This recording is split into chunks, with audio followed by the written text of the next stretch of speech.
반갑습니다. 1618 선교회 유재도 선교사입니다. 오늘은 제11장 배움의 원칙과 성령의 역사, 이런 제목으로 여러분과 같이 귀한 은혜를 나누도록 하겠습니다. 내일은 우리 4월 4일 귀한 부활주일입니다. 부활하신 예수님께서 제일 먼저 막달라 마리아에게 나타나셨습니다. 그리고 예수님은 또 두려워하면서 모이는 제자들에게 나타나셔서 주님의 부활의 모습을 친히 보여주셨습니다. 그런데 그 자리에 없었던 도마가 이제 내가 눈으로 보지 않고는 믿을 수 없다 하는데, 예수님께서 8일 뒤에 나타나셔서 도마에게 이제 내 손가락을 이리 내밀어 내 손을 보고 내 손을 내밀어 내 옆구리에 넣어보라. 그래서 결국은 도마가 신앙의 고백, 놀라운 고백을 하게 되죠. 자, 그 후에 이제 7 제자들이 디베라 호숫가로 고기 잡으러 갔는데 한 마리도 밤새 못 잡았습니다. 그런데 부활하신 예수님께서 다시 나타나셔서 이들에게 그물을 이 오른편에 던지라. 그랬을 때 순종하여 그물을 던진 제자들이 큰 물고기를 153마리를 잡게 됩니다. 그리고 나서 베드로가 예수님 앞에 이제 엎드리게 되고, 예수님은 내가 나를 사랑하느냐 3번 묻게 되는 것입니다. 자, 우리 예수님께서 40일 동안 부활의 몸으로 여러 사람들에게 여러 번 나타나셨다가 마지막에 승천하시는 장면입니다. 사도행전 1장 9절에서 11절에 잘 나와 있습니다. 우리가 예수님의 부활이 믿는 자의 부활입니다. 예수님 다시 재림하실 때 부활의 몸을 입게 될 것입니다. 이 소망을 가지고 맡겨진 사명, 특별히 성경 말씀을 가르치는 사명 잘 감당해야 되겠습니다. 자, 오늘 첫 번째 기독교 교육의 목표가 무엇인가 하는 것입니다. The goal of Christian education. 여러분, 기독교 교육의 목표를 확실하게 우리가 이해하고 알아야 됩니다. 그럴 때 효과적인 가르침이 일어나게 되고 열매가 맺게 되는 것입니다. 그동안에 이제 이 신앙교육, 기독교 교육에 있어서 문제는 뭐였는가 하면요, 부적절한 목표를 세우는 겁니다.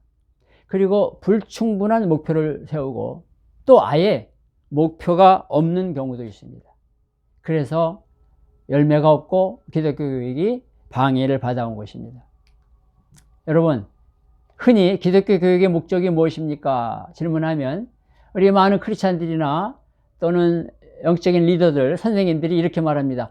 성경을 가르치는 것이죠. 그거는 아주 정확한 대답입니다. 그런데 그게 최고 궁극적인 목표는 아닙니다.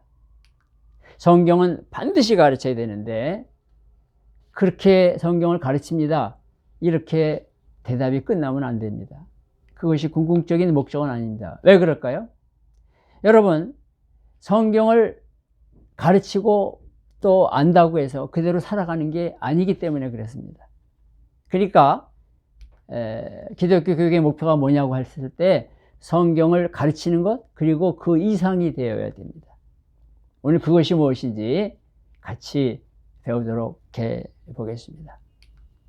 여러분, 성경을 보면, 그래서 성경을 가르쳐서 한 걸음 더 나가야 되는데, 그것은 뭔가 하면 하나님의 사람으로 온전하게 하며 모든 선한 일, 믿음을 갖고 선하게 살아가는 그런 능력을 갖추게 하려 함이라. 디모데후서 3장 17절에 잘 나와 있습니다.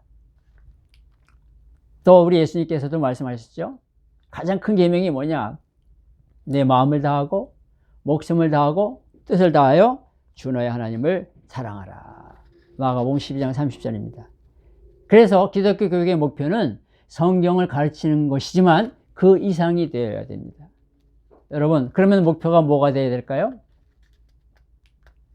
자, 그래서 기독교 교육의 그 광범위한 목표, 바르고 이상적인 목표, 그것이 무엇인지 몇 가지를 살펴보겠습니다. 첫 번째는요, 성부, 성자, 성령과의 바른 관계입니다.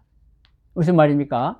하나님 아버지를 믿는데 어떻게 믿고 자녀가 되느냐? 성자 예수님을 나의 구주로 영접함을 통해서. 그리고 그것은 성령께서 감화 감동하시고 성령께서 역사하시고 일하시는 것이라는 것입니다. 그래서 이런 바른 관계를 갖는 것이 최고 중요한 목표라고 하는 것입니다. 그리고 나서 성경을 알고 사랑하고 실제적으로 적용하면서 살아가는 것입니다. 그리고요, 여러분, 기독교적인 그 세계관을 갖고 이 세상에서 살아가는 것입니다. 그리고 기독교적인 인생관을 형성을 하면서 살아가야 되는 것입니다. 그것이 목표입니다. 그리고 나서 그리스도에게로 점점 가까이 다가가서 그를 따라가고 그를 닮아가는 것입니다. 이제 그리고 나서 지역사회와 잃어버린 자들에 대한 사명과 책임을 알고 맡고 감당하는 것입니다. 이것이 기독교 교육의 목표가 되어야 된다는 것입니다. 그래서 결국은 삶의 모든 영역에서 그리스도에게 영광을 돌리는 영적인 변화에 초점을 맞춰야 된다는 것입니다. 그래서 기독교 교육의 목표가 무엇입니까? 질문했을 때, 예, 성경을 가르치는 것입니다. 그것은 맞는 말이지만 이제 지금 말씀드린 것처럼 그 이상 더 자세하게 목표를 세우고 또 나아가야 된다고 하는 것입니다. 자, 그래서 우리 이 책의 로이즈 코 저자는 이것을 다시 한번 정리해서 강조했습니다. 8가지 영적 변화에 초점을 맞추는 것이 기독교 교육이다라고 하는 것입니다. 그래서 예수 그리스도를 구주로 영접해야 되는 것입니다. 첫 번째가. 그리고 예수님과 동행하면서 살아가는 것입니다. 그리고 예수님 안에서 그 인격과 그 신앙과 삶이 성장하는 것입니다. 변화 성장되는 것입니다. 그리고 날마다 그리스도를 알아가는 것입니다. 그리고 그리스도를 섬기면서 사람을 사랑하고 사람을 돌보는 것입니다. 그리고 그리스도의 뜻과 그분의 말씀에 순종하면서 살아가는 것입니다. 그리고 그리스도 안에서 즐거워하면서 기쁨과 평안 가운데 이 세상을 살아가는 것입니다. 자, 그래서 이제 배움이란 무엇인가 이런 제목으로 또 잠시 살펴보면요. 여러분, 학생들이 삶 속에서 배우고 성장하도록 우리가 도와줘야 되는 것입니다. 가르침의 이 신앙교육에 있어서 가르치는 것이 중요하지만 우리는 또 배우는 자는 어떻게 배우는가, 그 포인트를 생각할 수 있어야 되겠습니다. 많은 경우에 영적인 지도자들이 교회나 선교지에서 내가 어떻게 가르치고 어떻게 전달하고 이쪽에만 초점을 맞추는 경우가 있는데, 여러분, 한 걸음 더 나아가서 배우는 자들, 듣는 자들, 성도들, 또 주님을 영접하고 믿게 된 자들은 어떻게 배우는가, 그것까지 생각할 수 있어야 되겠습니다. 배움이라는 것이 결국은 그리스도의 형상에 맞추기 위해서 자신의 행동을 수정하는 과정이라는 것입니다. 그래서 개인이 성령의 가르침을 따를 때 진정한 배움이 이루어진다. 이 설명을 이제 계속 또 드리겠습니다. 성령께서 역사하셔야 된다는 것입니다. 그래서 사람은 하나님의 진리를 배우는데 성령이 꼭 필요합니다.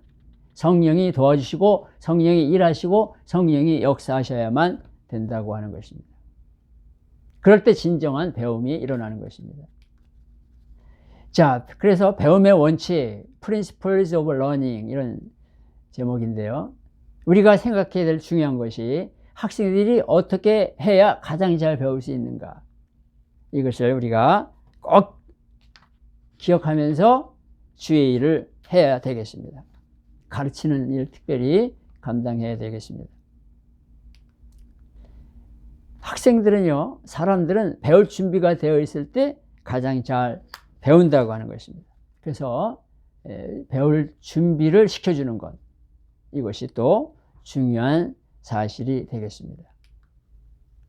여러분, 그 중에서 이제 중요하게 생각해야 될 것이 동기부여를 해주는 것입니다. 동기부여의 원칙, The Principle of Motivation, 이렇게 말할 수가 있겠습니다.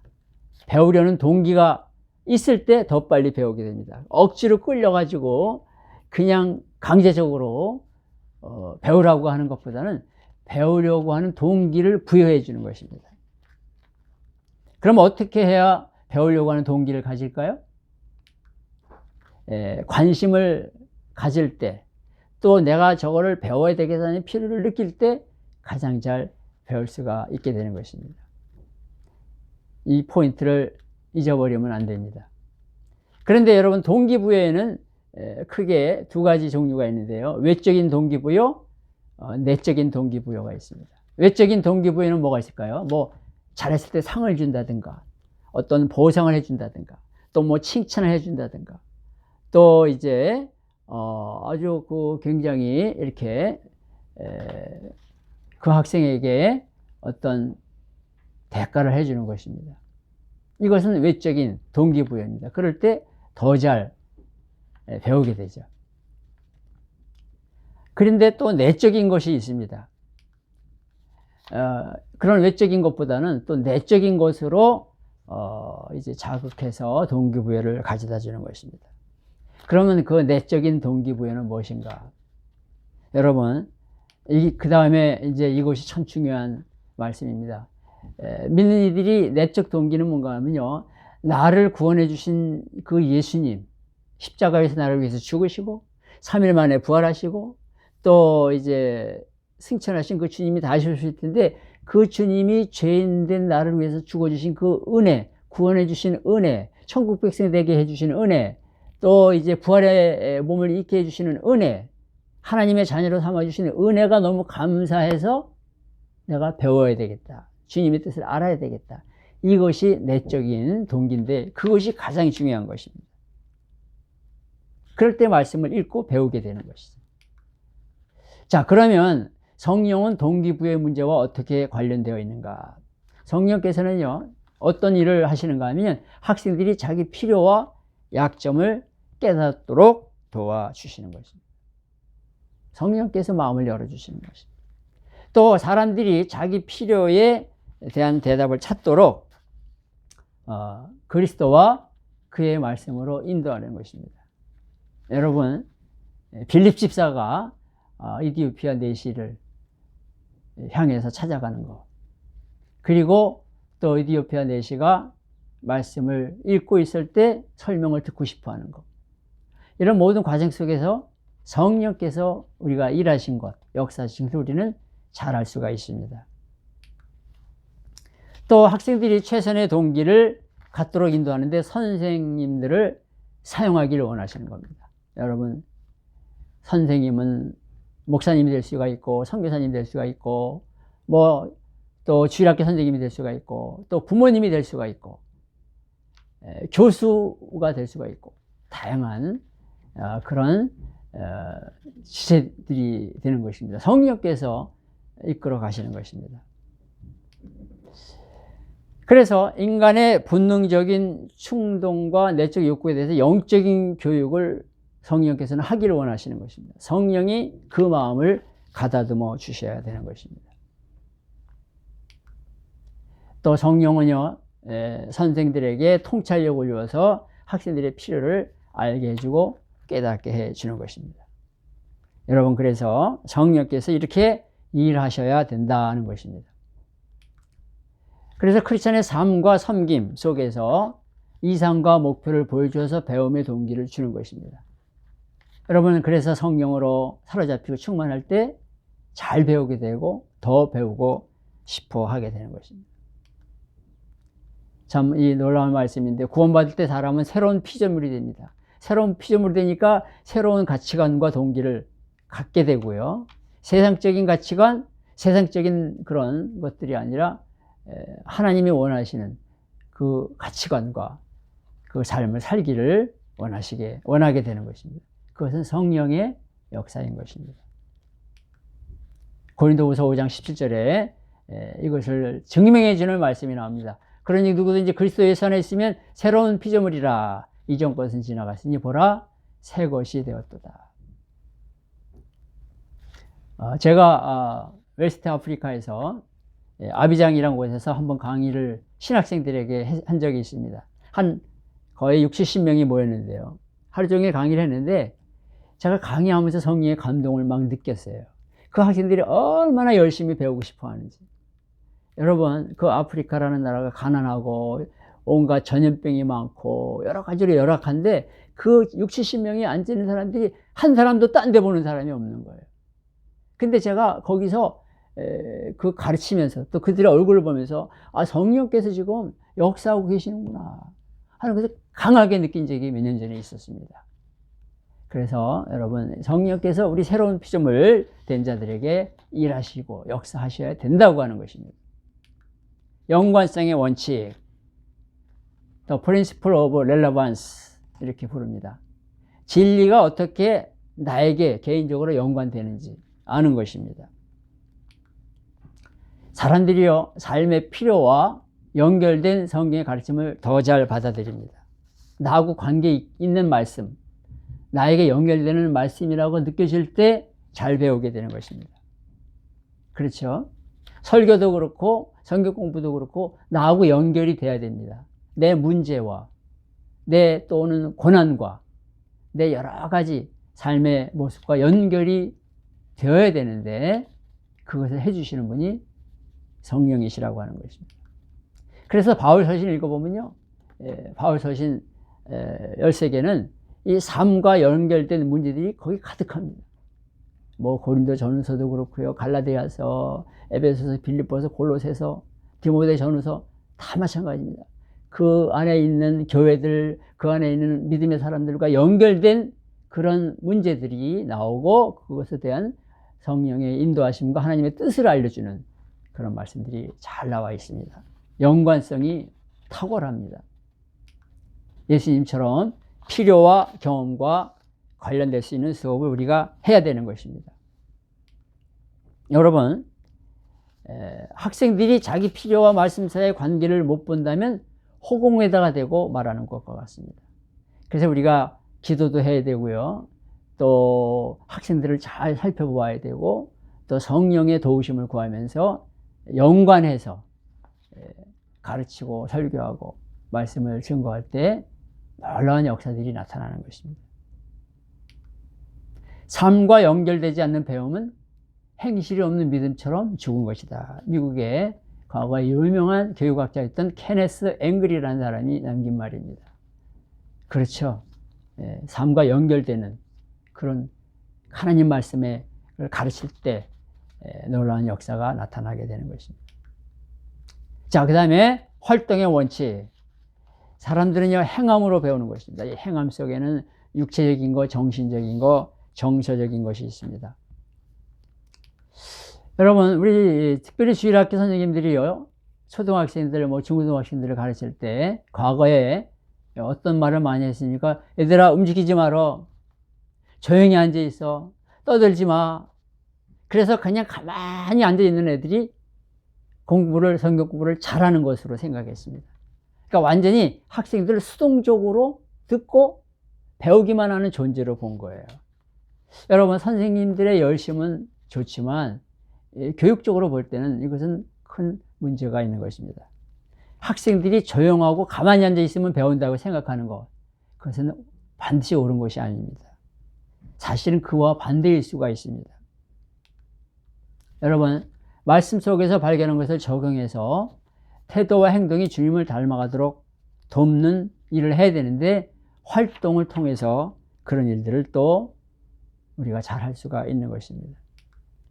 학생들이 그래서 하나님의 말씀으로 전인적 마음과 정서와 의지의 변화와 교류가 일어나도록 해야 되는데, 그때 일하시는 분이 성령께서 일하신다고 하는 것입니다.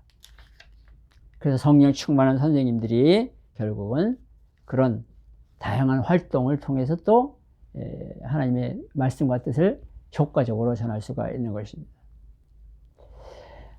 또 여러분, 배우는 데 있어서 준비됨의 원칙입니다. 이것은 너무나 중요한데요. 학생들이 준비가 잘 돼 있을 때 효과적으로 배우는 것입니다. 여러분, 우리가 교회에서든지 선교지에서든지 또는 뭐 어디에서든지 우리 가르치는 자들이 막 들어와 가지고 그냥 무조건 전달하고 조용히 있으라 그러고 가만히 있으라 그러고 막 퍼부을 때 열매가 나타나느냐 하는 것을 생각해 봐야 됩니다. 배우는 사람들이, 학생들이 준비가 되어 있느냐, 이것을 볼 줄 알아야 됩니다. 그래서 준비되어 있을 때 이제 생각을 자극하게 되고요, 배움의 기초를 제공하고 흥미를 유발시키고 배움에 대한 기대와 공부 습관을 형성하게 되는 것입니다. 그래서 배울 준비가 되어 있나 이런 것을 파악하고 또 제공해주고 또 방해물을 제거해야 되는 것입니다. 배울 준비를 시키는 여러 가지 방법들이 있습니다. 뭐 책을 미리 읽어오게 한다든가, 현장 학습을 또 하면서 흥미를 갖게 한다든가요, 또 관찰하게 한다든가, 또 대화, 인터뷰를 한다든가요, 또 생각할 수 있는 질문을 던진다든가, 또 숙제와 과제물을 내주어서 미리 해보게 한다든가, 아니면 이제 잠깐 시간을 내서 1분 또는 2분, 3분 개인 스피치를 한번 해보게 한다든가, 여러 가지를 해서 이 배우는 것을 준비시켜 줘야 되는 것입니다. 또는 학생들이 자기 과거의 경험을 이야기해 보도록 한다든가, 과거에 또는 사회적으로 받았던 여러 가지 어려움도 한번 나누도록 한다든가, 또 현재 겪고 있는 육체적, 정신적, 영적인 필요와 기도 제목과 이런 것들을 한번 나누도록 한다는 거예요. 여러 가지를 통해서 그 배울 준비를 시켜줄 수가 있는 것입니다. 이것은 여러분 기도하면서 성령을 의지하고 연구하면 하나님께서 그때그때 지혜를 주시게 되는 것입니다. 우리 가르치는 자들이 실수하는 것 중에 하나가요, 학생의 현재 경험과 지식을 가르침에 연결시키지 않는 그런 교사들이 있는 것입니다. 여러분, 왜 이런 일이 일어날까요? 이것은요, 학생들이 알고 있는 것보다 더 어렵게 가르치면 여러분 연결이 안 됩니다. 학생들이 지금 얼마큼 알고 있나, 아는 것에서 출발해서 모르는 것을 가르쳐야 되는 것입니다. 또 여러분, 학생들에게는 부적절하고 대상에게 관심이 없는 것을 자꾸만 제공하면 흥미를 잃어버리게 됩니다. 예를 들면요, 우리 시니어 노인들에게 그들이 갖고 있는 여러 가지 필요와 삶의 어려움과 이런 것들인데 거기에 적절하게 자꾸 적용을 시켜줘야 되는데, 예를 들어서 노인들에게 청소년에 관계된 것들을 자꾸 소개하고 이야기하면 흥미를 잃어버립니다. 한 가지 예입니다. 그러니까 그 나이에 그 상황에 맞는 그런 것들을 파악하고 어떤 경험을 하고 있을까, 이것을 알면서 말씀을 가르치고 전달해야 되는 것입니다. 또 우리가 이렇게 가르치는 일을 하다 보면요, 어떤 학생들은 빨리 배우고 잘 배우는데 어떤 학생들은 무관심하고 잘 못 배우는 학생들도 있습니다. 여러 가지 이유가 있겠죠. 몇 가지를 살펴보면요, 하나님은 사람들마다 이렇게 좀 그 사람이 성장하는데 다른 시간표를 갖도록 그렇게 해 놓으셨습니다. 그건 우리는 알 수가 없습니다. 그래서 그걸 인정을 해야 됩니다. 여러분 보세요. 바울 같은 경우 그렇게 다메섹을 넘어가다 주님을 만나게 되죠. 그러니까 그게 하나님의 그 타임 테이블, 시간이 우리가 생각하는 것과는 다르게 되는 것입니다. 베드로는 더 일찍 예수님을 또 만나게 되죠. 그리고 3년 주님을 통해서 현장 교육을 받게 되고, 이런 것들을 보면서 그것을 알 수가 있습니다. 또 여러분, 학생들의 그 지적인 능력, 성격, 영적인 능력이 차이가 있습니다. 그래서 우리가 그것을 알고 그것을 이해하면서 가르치고 또 그들이 잘 배우도록 도와줘야 되는 것입니다. 자, 이제 참 중요한 내용인데요. 준비되어 있어야 되는데 그 준비됨을 방해하는 것들이 있습니다. 그런 것들을 제거해 줘야 돼요. 그것을 교사가, 가르치는 자가 파악을 해야 됩니다. 자, 배움을 방해하는 요소가 무엇인가? 이거 여러분 잘 기억하세요. 배우는 사람이 동기가 결여되어 있을 때, 동기부여가 없을 때, 자기가 왜 그 자리에 와 있는지 그것이 없을 때 배우지 않습니다. 수업 준비가 안 돼 있을 때, 막 산만하고 이렇게 공부할 수 있는 그런 준비가 안 돼 있을 때 여러분 배움이 방해됩니다. 예를 들면요, 아주 뜨겁고 무더운 날 창문을 다 닫아놓고 있으면 그때 이 환기가 안 되기 때문에 수업 준비가 안 돼 있는 것입니다. 그런 것도 파악할 수가 있어야 되고요. 그리고 여러분 또 지금 예를 들어 학생들이 지금 계속해서 졸고 있다든가 이런 것들은 수업 준비가 안 되어 있는 것입니다. 하여간 이런 여러 가지를 파악을 해야 돼요. 또 아까도 말씀드렸죠. 세 번째로 수동적으로 가만히 앉아 있기만 할 때 배움을 방해합니다. 다양한 학습 활동을 1시간이면 1시간, 2시간에 일어나도록 참여시키도록 해야 되는 것입니다.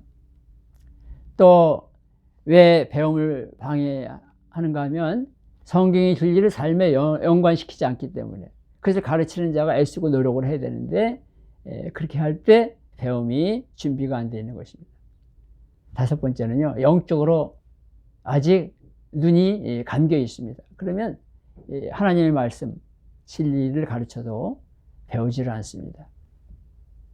그러니까 이 영적인 일은 기도로 준비하고 참 하나님의 도우심을 구하고 성령의 능력을 간구하는 것이 중요합니다.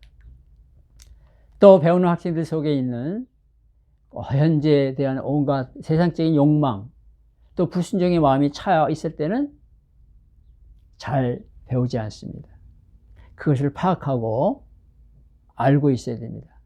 또 배우는 대상이 물질적이거나 세속적인 어떤 그런 것들에만 사로잡혀 있으면 배움이 일어나지 않게 되는 것입니다. 우리 로마서 12장 2절에 나와 있죠. 참 중요한 말씀입니다. 그러므로 너희는 이 세상을 본받지 말고 오직 마음을 새롭게 함으로 변화를 받아 하나님의 선하시고 기뻐하시고 온전하신 뜻이 무엇인지 분별하도록 하라. 그래서 로마서가 1장에서 11장까지는 어떻게 예수님을 믿고 구원받나 이런 게 나와 있는데요. 12장부터 마지막 15장까지는 그 구원받은 자들이 어떻게 살아가야 되나 그것을 말씀하고 있고, 16장은 이제 바울의 인사인데요. 그 어떻게 살아가야 되나라고 하는 그런 부분에서 제일 중요한 말씀이 이 말씀입니다. 하나님의 선하시고 기뻐하시고 온전하신 뜻이 무엇인지 분별하도록 하라. 여러분, 분별하면서 이렇게 준비되어 있을 때 잘 배우게 되는 것입니다. 에베소 5장 17절에서 18절에도 나와 있죠. 어리석은 자가 되지 말고 오직 주의 뜻이 무엇인가 이해하라. 술 취하지 말라. 이는 방탕한 것이니 오직 성령으로 충만함을 받으라. 주의 뜻이 무엇인가 이해하라. 술 취한다는 것은 문자 그대로 술에 취하는 것일 수도 있고, 또 세상 일에만 사로잡혀서 세상적인 관점 가지고만 살아가는 정말 혼돈된 삶을 가르칠 수도 있습니다. 오늘 결론입니다. 결론은 예수 그리스도를 따르라. 예수님을 따라가는 것입니다. 예수님의 가르침을 보면요, 삶의 현장에서 이루어졌습니다. 그리고 이제 그들의 필요한 것을 주님이 잘 하셨습니다. 그리고 그것에 대한 주님의 말씀과 하나님의 뜻을 전달해 주셨습니다.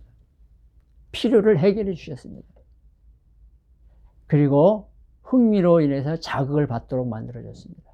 예수님은 배우는 사람들이 정말 깜짝 놀랄 정도로 다양한 교육학적 방법을 동원하셔서 그들을 가르쳐 주셨습니다. 비유로 말씀하시고요, 다양한 예를 들어주시고, 또 스토리텔링을 하시고, 질문을 던지시면서 그들을 흥미있게 자극받으면서 배우도록 하셨습니다.